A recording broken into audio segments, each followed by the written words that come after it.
Hi friends, it's me Sanoof. കേരളത്തിൽ വീണ്ടും പുതിയൊരു പ്രളയം സംഭവിക്കുമോ? ഈ ഒരു കാര്യത്തെ പറ്റിയാണ് ഇന്ന് മലയാളികൾ ഓരോരുത്തരും ഏറ്റവും കൂടുതൽ ചർച്ച ചെയ്യുന്നത്. മലയാളികൾ മാത്രമല്ലാതെ ഔട്ട്സൈഡ് ഓഫ് ദ സ്റ്റേറ്റും ഇതൊരു ടോക്കായി മാറുന്നുണ്ട്. കാരണം കഴിഞ്ഞ ഏതാനും മണിക്കൂറായിട്ട് അത്രയും മോശമായ പിക്ചേഴ്സ് വാട്സപ്പിലും ബാക്കിയുള്ള സോഷ്യൽ മീഡിയ വഴിയും നമ്മൾ പലരും കണ്ടിരിക്കും.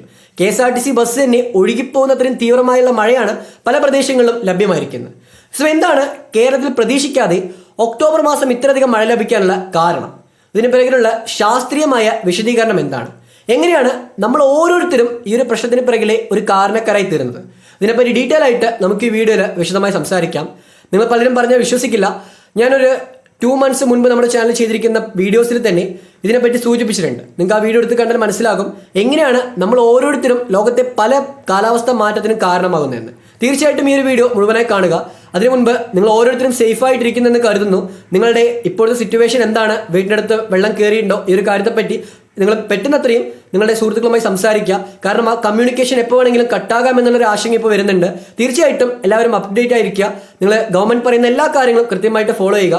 സോ മാക്സിമം പരസ്പരം സഹായിച്ചുകൊണ്ട് നമുക്ക് ഈ ഒരു ഇപ്പോഴത്തെ ഏറ്റവും മോശമായ സിറ്റുവേഷൻ അതിജീവിക്കാൻ സാധിക്കുമെന്ന് പ്രതീക്ഷിക്കാം.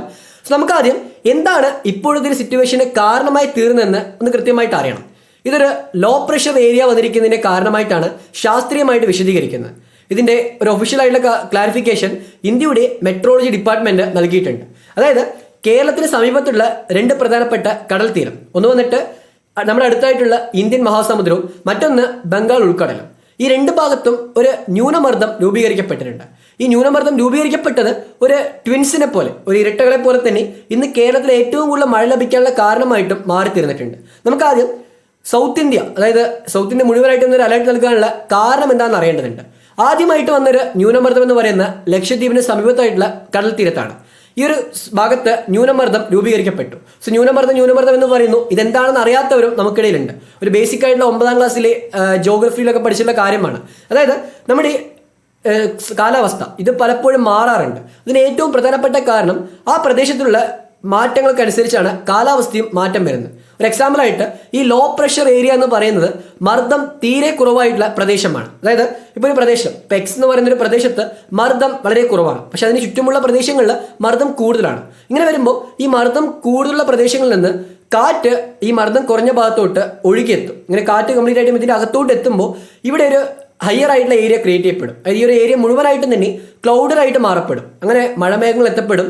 ഇങ്ങനെ ഈ കാറ്റ് വരുന്നതോടൊപ്പം തന്നെ ഈ മഴമേഘങ്ങളും ഇങ്ങോട്ട് എത്തും തോറും ഇതൊരു ഡെൻസ്ഡ് ആയിട്ടുള്ള ഒരു സാന്ദ്രത കൂടിയ പ്രദേശമായിട്ട് മാറിക്കും. അങ്ങനെ അവസാനം ഇവിടെ കൂടുതലായിട്ട് മഴ ലഭ്യമാകുകയും ചെയ്യാറുണ്ട്.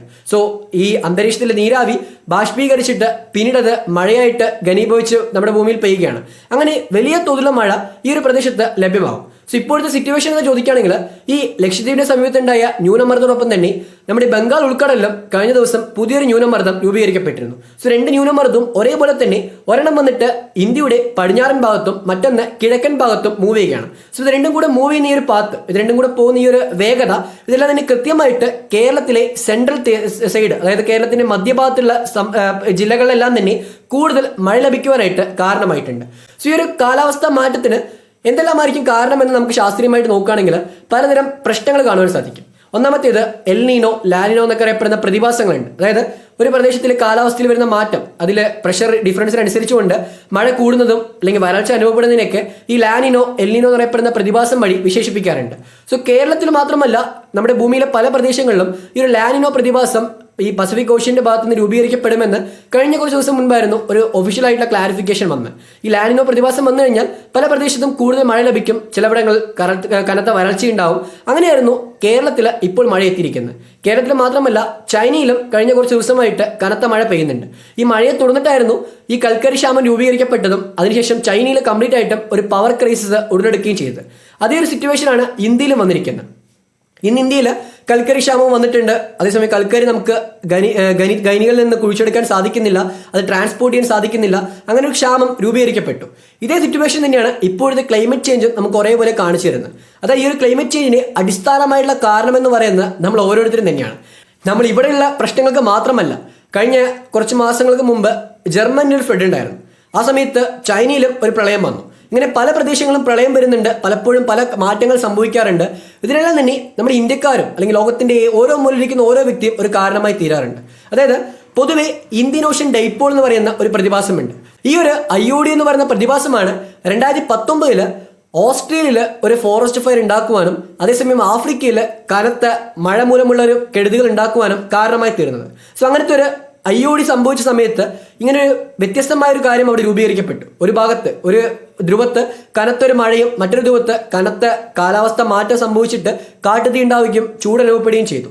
അതേപോലത്തെ പ്രതിഭാസങ്ങൾ സംഭവിക്കാനുള്ള അടിസ്ഥാനമായ കാരണമെന്ന് പറയുന്നത് കാലാവസ്ഥയിൽ വരുന്ന മാറ്റമാണ്. അതായത് ആഗോളതാപനം ഇതിന് മേജറായിട്ടുള്ള ഒരു കാരണമായിട്ട് കണക്കാക്കാൻ സാധിക്കുമെങ്കിലും നമ്മൾ മനുഷ്യർ ഏറ്റവും കൂടുതലായിട്ട് കാടുകളെ ഇന്നില്ലാതാക്കുന്ന ഒരു പ്രവണതയാണ് അടിസ്ഥാനമായിട്ട് ഈ ഒരു ഇന്ത്യൻ ഓഷ്യൻ ഡൈപോൾ പോലത്തെ പ്രതിഭാസത്തിന് ഏറ്റവും പ്രധാനപ്പെട്ട കാരണമായി മാറുന്നെന്നും പല ശാസ്ത്രജ്ഞന്മാരും വിശദീകരിക്കുന്നുണ്ട്. പ്രത്യേകിച്ച് നമ്മുടെ കാട് മുഴുവനും ഇന്ന് നമ്മൾ നശിപ്പിക്കുകയാണ്. എന്നിട്ട് അവിടെ പുതിയൊരു ആവാസ വ്യവസ്ഥ മനുഷ്യൻ ക്രിയേറ്റ് ചെയ്യുന്നു. ഇതൊരു സസ്റ്റൈനബിൾ ആയ ഡെവലപ്മെന്റ് ആണെന്നൊക്കെ നമ്മൾ പറയുന്നുണ്ടെങ്കിലും അത് ഓൾറെഡി ഉള്ള ആ ഒരു കാടിനെ നശിപ്പിച്ചിട്ട് അവിടെ പുതിയൊരു ഡെവലപ്മെന്റ് കൊണ്ടുവരാൻ ശ്രമിക്കുന്നു എന്നുള്ള ഒരു മിഥ്യ മാത്രമേ ഉള്ളൂ. പക്ഷെ യഥാർത്ഥത്തിൽ അവിടെ ഉണ്ടായിരുന്ന എല്ലാ കാര്യങ്ങളും നശിപ്പിക്കപ്പെട്ടുവെന്നും പുതിയൊരു മനുഷ്യന്റെ ഇടപെടൽ മാത്രമേ അവിടെ സംഭവിച്ചുള്ളതുമാണ് യഥാർത്ഥമായിട്ട് മാറുന്നത്. അങ്ങനെ ഒരു കാര്യം നടപ്പാകുമ്പോൾ പ്രത്യേകിച്ച് നമ്മൾ കൂടുതലായിട്ട് പ്രകൃതിയെ നോവിക്കുമ്പോൾ തന്നെ അതിന് വലിയൊരു തിരിച്ചടിയായിട്ട് മനുഷ്യർക്ക് സംഭവിക്കാറുണ്ട്. അങ്ങനെയാണ് ഇത്തരം കാലാവസ്ഥാ പ്രതിഭാസങ്ങൾ സംഭവിക്കാറുള്ളത്. ഇതിനു മുമ്പ് ഈ എൽനിനോ എന്ന് പറയപ്പെടുന്ന പ്രതിഭാസം 2019 വന്നപ്പോൾ കേരളത്തിൽ കനത്ത വരൾച്ചയുണ്ടായിരുന്നു. 2019 വന്നത്. ആ സമയത്ത് പോലും കേരളത്തിൽ ഇതേപോലെ തന്നെ ഈ സെപ്റ്റംബർ മാസം കൂടുതൽ മഴ ലഭിച്ചിരുന്നു. മഴ ലഭിച്ചിട്ടും വരൾച്ച അനുഭവപ്പെട്ടു എന്ന് പറയുമ്പോൾ നമ്മൾ വിശ്വസിക്കില്ല. ഇപ്പോഴത്തെ ഒരു 10 വർഷം നമ്മൾ എടുത്തു നോക്കുകയാണെങ്കിൽ അങ്ങനത്തെ അതേ ഒരു സിറ്റുവേഷൻ, അതേ ഒരു പാറ്റേൺ ആണ് കേരളത്തിൽ മാത്രമല്ല ലോകത്തെ പല ഭാഗങ്ങളിലും സംഭവിച്ചുകൊണ്ടിരിക്കുന്നത്. ഈവൻ കാനഡയിൽ ഹീറ്റ് വേവ് ഉണ്ടായിരുന്നു. ഇങ്ങനെ പല പല മാറ്റങ്ങൾ അങ്ങനെ നമുക്ക് ഒരിക്കലും വിചാരിക്കാൻ പറ്റാത്ത രീതിയിൽ കാലാവസ്ഥ മാറിക്കൊണ്ടിരിക്കുന്നുണ്ട്. തീർച്ചയായിട്ടും ഈ ഒരു കാര്യത്തെപ്പറ്റിയെല്ലാം തന്നെ നമ്മൾ അവരായിരിക്കണം. ഇതേപോലെ തന്നെയായിരുന്നു 2 ന്യൂനമർദ്ദ പ്രദേശങ്ങൾ 2018 രൂപീകരിക്കപ്പെട്ടത്. അന്ന് നമുക്കറിയാം എത്ര വലിയ മോശമായ ഒരു സിറ്റുവേഷനിലായിരുന്നു കേരളം കടന്നുപോയതെന്ന്. അതേപോലത്തെ സിറ്റുവേഷൻ വരാതിരിക്കട്ടെ എന്ന് നമുക്ക് പ്രാർത്ഥിക്കാമെങ്കിലും നമ്മൾ ഓരോരുത്തരും മുൻകരുതലായിട്ട് പല കാര്യങ്ങളും ഇവിടെ എടുക്കേണ്ടതുണ്ട്. അന്നത്തെ സമയത്ത് നമ്മൾ ഫേസ് ചെയ്ത ഏറ്റവും പ്രധാനപ്പെട്ട പ്രശ്നം അശാസ്ത്രീയമായിട്ട് ഡാമുകൾ തുറന്നുവിട്ടതായിരുന്നുവെന്ന് പിന്നീട് പല പഠനങ്ങളും കണ്ടെത്തിയിരുന്നു. ഇത്തവണയൊക്കെ ഗവൺമെന്റ് പ്രോപ്പറായിട്ട് എല്ലാ മാർഗനിർദ്ദേശം നൽകിക്കൊണ്ടാണ് ഡാമുകൾ തുറക്കുന്നതും അങ്ങനത്തെ എല്ലാ കാര്യങ്ങളും കൊണ്ടുപോകുന്നത്. സോ അത് മാക്സിമം ജനങ്ങളോട് എത്തിച്ചു കൊടുക്കാനായിട്ട് നിങ്ങൾ ശ്രമിക്കുക. ഈ സോഷ്യൽ മീഡിയയ്ക്ക് വലിയൊരു പവർ ഉണ്ട്. ഒരു കാര്യത്തെ ഈസി ആയിട്ട് ജനങ്ങൾക്ക് എത്തിക്കാനും ഒരു കാര്യത്തെ ഇല്ലാതാക്കുവാനൊക്കെ നമുക്ക് സാധിക്കും. സോ നല്ല കാര്യങ്ങൾ എത്തിക്കുവാനായിട്ട് നിങ്ങൾ ശ്രമിക്കുക. നല്ല കാര്യങ്ങൾ മാത്രം ജനങ്ങൾക്കിടയിൽ എത്തിച്ചുകൊണ്ട് അവരെ കൂടുതൽ പാനിക് ആക്കാതെ എല്ലാവരെയും ഒരേപോലെ തന്നെ ഒരു ഇത്രയും മോശമായ സിറ്റുവേഷൻ അതിജീവിക്കാനുള്ള ഒരു കരുത്ത് പകരാനായിട്ട് നിങ്ങൾ ഓരോരുത്തർ ശ്രമിക്കുക എന്നും ഈ ഒരു വിഷയത്തിൽ എനിക്ക് ഓർമ്മിപ്പിക്കാനുണ്ട്. സോ ഇപ്പോഴത്തെ ഒരു സിറ്റുവേഷനിൽ ഗവൺമെന്റ് പറഞ്ഞിരിക്കുന്ന പ്രധാനപ്പെട്ട കാര്യങ്ങൾ പ്രത്യേകിച്ച് മരങ്ങളുടെ താഴെ നിങ്ങൾ ഒറ്റയ്ക്ക് നിൽക്കരുതെന്നും പിന്നെ കാറ്റ് ശക്തമായി വീശാൻ സാധ്യതയുണ്ടെന്നും അതുകൊണ്ട് തന്നെ മാക്സിമം സേഫ് ആയിട്ടുള്ള ഒരു പ്രദേശത്ത് താമസിക്കാനാണ് എല്ലാവരോടും ആവശ്യപ്പെട്ടിരിക്കുന്നത്. തീർച്ചയായിട്ടും ആ കാര്യങ്ങളെല്ലാം തന്നെ നിങ്ങൾ ഫോളോ ചെയ്യണം. ഇതിനോടൊക്കെ 12 പേര് മിസ്സിംഗ് ആയതായിട്ട് വാർത്ത വരുന്നുണ്ട്. സോ മിസ്സിംഗ് ആയ ആൾക്കാർക്കൊന്നും ഒരു പരിക്കും പറ്റാതെ ഒരു സേഫായിട്ട് മാറട്ടെ നമുക്ക് ആഗ്രഹിക്കാം. ഒപ്പം തന്നെ നമുക്ക് ഈ ഒരു അവസരത്തിൽ കഷ്ടപ്പെടുന്ന ഫയർഫോഴ്സ് ആണെങ്കിലും പോലീസ് ആണെങ്കിലും അവരെല്ലാവരും നമ്മൾ ഈക്വൽ ആയിട്ട് റെസ്പെക്ട് ചെയ്യേണ്ടതുണ്ട്. അവർക്ക് അവർ പറയുന്ന കാര്യങ്ങൾ നമ്മൾ പാലിക്കേണ്ട ഒരു ആവശ്യതയുമുണ്ട്. സോ അവർ പറയുന്ന പോലെ തന്നെ പുറത്തിരിക്കാതെ ക്യാമ്പുകളിൽ കഴിയുന്നവരാണെങ്കിൽ ക്യാമ്പുകളിൽ കഴിയുക. നിങ്ങളുടെ വീടും ബാക്കിയുള്ള എല്ലാ കാര്യങ്ങളും സേഫായിട്ട് മാറുമെന്നും ഒപ്പം തന്നെ അതിന് വേണ്ടി വരുന്ന കേടുപാടുകളൊക്കെ നികത്തുവാനായിട്ട് സർക്കാരിന്റെ ഭാഗത്ത് നിന്ന് സഹായം ഉണ്ടാകുമെന്ന് നമുക്ക് പ്രതീക്ഷിക്കാം. So that's all. മാക്സിമം എല്ലാവരും സേഫായിരിക്കുക. ഇതൊരു അവയർനെസ് ആയിട്ടുള്ള കാര്യം മാത്രമല്ല നമ്മൾ ഓരോരുത്തരും ഒരിക്കലെങ്കിലും ഓർക്കേണ്ട ഒരു കാര്യത്തിൽ കൂടിയാണ് പറയാനുള്ളത്. സോ നിങ്ങൾ ഈ ഒരു കാര്യത്തെപ്പറ്റി എല്ലാവരും സംസാരിക്കുക. പ്രകൃതി നമ്മൾ സംരക്ഷിച്ചത് അടുത്തൊരു തലമുറയ്ക്ക് പോലും പ്രശ്നമായി മാറുമെന്ന് നിങ്ങൾ ഓർത്തിരിക്കുക. നമ്മൾ ഒരു 1000കണക്കിന് മരങ്ങളൊന്നും നടേണ്ട ആവശ്യമില്ല. ജസ്റ്റ് നമ്മുടെ തൊട്ടടുത്തുള്ള ഒരു 1-2 മരത്തെങ്കിലും സംരക്ഷിക്കാൻ നോക്കുക. അത് തന്നെ വലിയൊരു മാറ്റത്തിന് കാരണമാകുമെന്ന് നിങ്ങൾ ഓരോരുത്തരും തിരിച്ചറിയുക. സോ മറ്റൊരു വിഷയമായിട്ട് നമുക്ക് വീണ്ടും കാണാം. So stay safe. So that's all. Thank you for watching this video. Jai Hind.